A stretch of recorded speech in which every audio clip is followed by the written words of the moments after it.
Hello, hello, hello. Good to see you. Oh, goodness. You get fairy dust. I get fairy dust. Amelie gets fairy dust. For those of you who don't know, Amelie's my dog. She usually sits in a chair when I'm in my comfy chair. She sits right here, but we're not in the comfy chair today. Okay, so it's another opportunity to talk about Codependent No More, Melody Beatty's book. We are on page 86, and we are talking about rescuing victims and how that hurts us and how that plays itself out in Cartman's drama triangle. If you don't know what that is, check out the 2 videos ahead of this one. Okay, here we go. Sometimes people don't notice or choose not to notice our peeved mood. Okay, so she's talking about when somebody needs rescuing, somebody's having a problem and we come to the rescue, we'll do it, we'll take care of it, we'll do this. But then they don't really appreciate it. And they don't really like, oh my God, thank you for saving my life. Like they might even be annoyed at you for doing it. Like they might, or may not think it's a big deal. So that's what she's talking about here. And we get peeved. So in Cartman's drama triangle, the victim is here. It's the upside down triangle. So the erase. The rescuer is here. The rescuer is here in this corner. The victim is hanging out at the bottom of the triangle, and the persecutor is over here. And in family systems, we change roles, and we change roles within ourselves even. And again, this is about paying attention to dynamics, family dynamics. Once you understand family dynamics, you're not going to get hooked as much. Like once you understand, oh, that is just the triangle playing itself out. Like you're not going to get upset about it because you're not going to be paying attention to the content of what they're yelling at you or frustrated with you about. You'll be just like, oh, that's so cute. They're playing out Cartman's drama triangle and they're trying to pull me in on it and I'm not interested. Okay, so we rescue somebody and so they don't notice. Okay, so then we have a peeved mood because we've moved over to the persecutor. So sometimes codependents, same. Our persecutor is full-blown passive aggression. Full-blown passive aggression. That's the disguise that our persecutor, and it's really not that great of a disguise because, ma'am, we can hear you slamming the cabinet shut. Like we can hear you doing that. We heard that door you just slammed. We heard that. We heard it. Like it's not such a good disguise. We heard it. Okay. So, and here's the trouble. Especially when we're newly in recovery from codependency, we tried to hide it. What's wrong? Nothing. Like we don't want to tell, and we don't like having these feelings. We love the identity of the rescuer. We're not so fond of the identity of the persecutor. That's hard to look at in ourselves and much less express it. So what's wrong? Nothing. Me looking out of a car window, nothing. Ma'am, that's not a good disguise. Oh my God. Okay. And we tried our best to hide it, but bitch, it cannot be hide. That is energy that is in us, and it is not going anywhere until it's somehow expressed. The name of my personal counseling business is called Expressive Counseling. And I named it that because it's 2 reasons. One, I'm an expressive arts therapist, but number 1 is that in order to heal, this shit has to be expressed. We've repressed it for so long.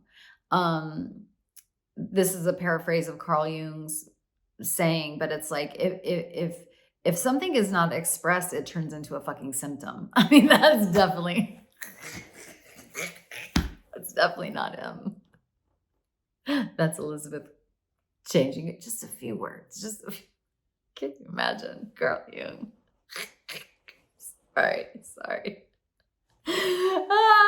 Anyway, okay, so if our shit is not expressed, it's gonna turn into a symptom.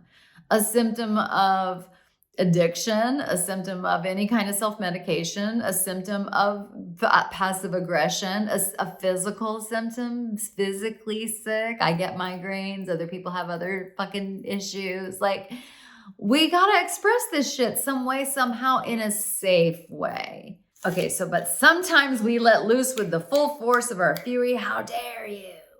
I did this for you. Ba, ba, ba. And we particularly do this with family members for real. They're the safest, and also they're the most, what's the saying, like, our parents or siblings push our buttons because they're the ones that installed them. Like, with them, it's just gonna, full on. Whether we show, hide, or partially hide our agitation and resentment, we know what's going on. We know what's going on. Most of the time, the people we rescue immediately sense our shift in mood. That's the worst part for me. And especially if you are a highly sensitive person, that you have extremely high social intelligence. Well, guess who else has that? Your fucking kids. They're gonna have it too, at least one or two of them. And they know, and it's so embarrassing. Just as a note, like, never ask your kids to do an impression of you, because it is horrifying. And one time I did. They were together. They were adults and we were on vacation and they were making fun of somebody else, and I'm like, do me, idiot. This was even before roast me was popular, but oh God, please never roast me. Oh God, please don't. I roast myself enough. Please don't roast me. But anyway, I had my kids basically roast me, and to hear I'm fine. Okay, that's whatever you want. Oh God. Awful. Please don't hold the mirror up. We had a good laugh and it was all in good spirits, but it's still like, yeah. But it wasn't like, how dare you? It was like, yeah, that's kind of sorry. Mommy's sorry. But they know when we shift our moods. The person that asks us what's wrong and we say nothing, they know. When someone asks us, how are you doing? Like, how are you about that? I'm fine, bitch, you're not fine. We all know. So we've all had this like crazy agreement that if you say you're fine, I'm supposed to believe you. Well, fuck that. Fuck that. That's not a thing anymore for us. We get to know if somebody says they're fine and they're clearly not, they're not fine. Words are just sometimes hocus pocus to try to get us distracted from what's actually going on. I'm not interested. P.S. I'm writing a book about this called The Ladder of Trust, where, we get to know what we know, and we know you're not fine. They know I'm not fine. So yeah, that's, again, this is not the identity we want. This is why we want to give up fawning, because, the shadow side of fawning, it's not really a shadow side as part of it, but it's just like, it's like evil Bambi, like that. Like, no, it's not great. It's not great. And we don't want to. And so, but here's my pickle. Here's my fucking pickle. Like, the pain of my recovery life is that for me to commit to not being the persecutor also means I have to commit to not rescue, because there is no rescuing without turning into the persecutor. There is no rescuing. There is no fawning. There is no people pleasing without also turning into the persecutor, either covertly or overtly. This is energy, and it must be expressed. For every action, there's an equal and opposite reaction. It's got to go somewhere, bitch. And so, this is why I'm doing this series, is to show us, like, this isn't what we want. This is what, I really wish my kids would have had a different impression of me. But it was fucking funny. So I win anyway. Like, I win anyway. It was fucking funny. So I won because I got to laugh with my kids. But, I don't want this life anymore. I don't want to rescue and then persecute. So I do a lot of work. And we don't, fawns, okay, from this moment forward, we don't get to pretend we're not persecutors. we don't get to pretend we're not that anymore. And that's a real hard pill to swallow. So I hope that's helpful. I adore you. I love you. I love being on this journey with you. I love healing with you. I love that you're having to do this hard shit because I do it too.